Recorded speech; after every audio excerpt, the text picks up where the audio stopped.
कपड़े धोने वाली बहू। शादी के पहले से ही विभा को कपड़े धोने का बड़ा शौक था। कभी नल के नीचे तो कभी तालाब के पास। अरे मेरी नीली वाली लुंगी नहीं दिख रही है। विभा की अम्मा, कहाँ रखी है लुंगी?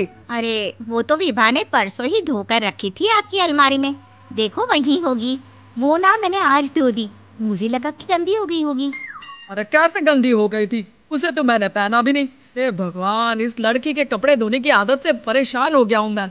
जितना तो घर में राशन नहीं आता, उससे कहीं ज्यादा डिटर्जेंट पाउडर का खर्चा है। इसकी शादी करवा दो, शादी जाए अपने घर में ही करेगा, फिर चाहे घर के कपड़े धोने हो या पूरे गांव के। हाँ ठीक बोल रही हूँ, देखता हूँ मैं कोई लड़का। वो दिन भी आ जाता है जब विभा को देखने लड़के वाले आ जाते हैं। लड़की मुझे अच्छी लगी। होने वाली सास कहती है, बेटी अगर कुछ पूछना है तो पूछ लो। वैसे तो हमारी लड़की बहुत ही शर्मीली है, जो बोल दो वो मान लेती है, इसे क्या पूछना होगा। अरे कैसी बात कर रही हो माँ, मुझे इन लोगों के घर रहना है, सवाल तो कई है। हाँ हाँ बेटा, पूछ लो ना, क्या पूछना है। आप लोगों के घर कपड़े कौन धोता है? सास का मुंह बन जाता है।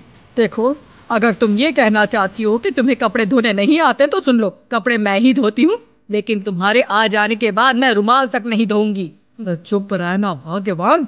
बहू बेचारी घर आई नहीं, उसे डराना शुरू कर दिया। वो क्या है ना बिटिया, अभी तक तो ये कल्लू की माँ ही धोती थी, लेकिन अब तुम्हारे पापा तो दहेज में वॉशिंग मशीन देंगे ही। सवाल भी मशीन की तो फिर भी कपड़े धोने की मतलब जो विद्या दे रहे हैं ना विभा, कपड़े धोने का बहुत शौक है। ये आप लोगों के क्या आज पड़ोस गाँव मोहल्ले सबके कपड़े धो दे और सकता करे। बाहर देखा नहीं आपने कितने कपड़े सूख रहे हैं?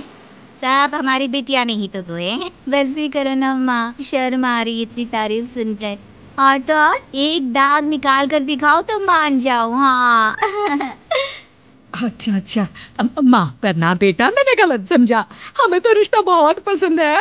और ऐसे जुड़ जाता है रिश्ता कपड़े धोने का शौक रखने वाली विभा का। उसकी शादी हो जाती है कोयला फैक्ट्री में काम करने वाले कल्लू के साथ। शादी के बाद अचानक विभा चिल्लाती हुई सास के पास आती है। सासू माँ, अरे सासू माँ कहाँ है आप? ये तो धोखा है, धोखा दिया आप लोगों ने मुझे। इसे ससुर के चक्कर के बारे में पता चल गया। अरे तो उसमें तुझे क्यों धोखा मिला है? अरे नल में पानी नहीं आता, कपड़े कैसे कब धुलेंगे? अच्छा अच्छा, तो पानी नहीं आ रहा उसकी बात कर रही है। तो आपने क्या सोचा? कुछ नहीं। अच्छा, तेरी माँ ने कहा था कि कपड़े धोने का शौक है, तुझे याद आया मुझे। शौक शौक बोलकर कपड़े धोने वाले मेरे जुनून को कम ना आके सासू माँ, कपड़ा धोना मेरा गुरूर है। तभी पति भी वहाँ आ जाता है। अभी अभी मैंने इसे सनी देओल की फिल्म दिखाई है, उसी के डायलॉग मार रही है माँ। अच्छा सुन, साफ साफ बता रही है, पानी सुबह 4 से 6 और शाम को 10 से 12 आता है, समझी? टाइमिंग सुन हैरान हो जाए। ये क्या धूतों का मामला है? सुबह 4 बजे उठकर कौन कपड़े धोता है? 4 बजे टंकी में पानी जाता है, फिर सारा दिन धोना ना, जिसे मना किया। अरे कैसे बात कर रही है? 200 लीटर की टंकी में कितने कपड़े धो लूंगी मैं?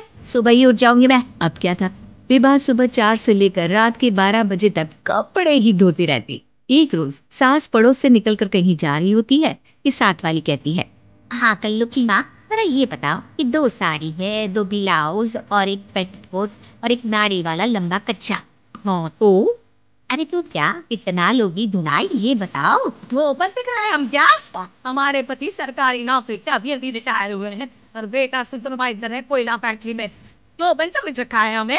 हाय रे कल्लू की अम्मा, माफ कर दो, वो तो मोहल्ले में ये भी सब बता रहे थे कि तुमने बहू को कपड़ा धुलवाने के काम में लगा दिया है। सास को पड़ोसन की बात सुनकर गुस्सा आ जाता है। वो घर पहुंचती है जहां घर के बाहर ही इतने सारे कपड़े सूख रहे होते हैं जितने कि किसी धोबन के घर पर। अरे ओ कल्लू की दुल्हन, बाहर निकल। माँ जी यहीं आ जाओ, बाथरूम में चादर धो रहे हैं हम। अरे अभी हम धोते हैं, तुमको बाहर निकलो। ये आस पड़ोस वाले बोल रहे हैं कि हम बहू से कपड़े धुलवा कर उसे कपड़ा धोने वाली बना दिए हैं। अरे छोड़ो ना माँ जी, किन लोगों की बातों में आती हो? आस पास के लोगों का तो काम ही होता है कि वो किसी तरह सास बहू को लड़ा दे। बहू सारे घर के कपड़े धोती है, ये क्या कम है? बोलिए। सास को भी लग जाता है कि वो बहू का ये सनकीपन नहीं छुड़वा सकती, इससे अच्छा है कि खुद ही चुप हो जाए। एक रोज सास और बहू मंदिर जाते हैं, जहाँ सास की साड़ी वहाँ खड़ी भीख मांगने वाली से मिलती है। माँ जी क्या बात है, आपकी साड़ी उस भिखारन से कितनी मिल रही है ना? हाँ हाँ देखो तो, दोनों की साड़ी मिल रही है। क्या बात है कल्लू की अम्मा, तुम खुद को तो अफसर की बीवी बताती हो और ऐसी सिंपल सी प्लेन साड़ी पहनकर घूमती हो। सिंपल और प्लेन नहीं है ये साड़ी। तो क्या सोने के धागे से फूल बने हैं? कुछ भी सासू माँ, कुछ भी। हाँ बने थे इस साड़ी में सोने के धागे से फूल।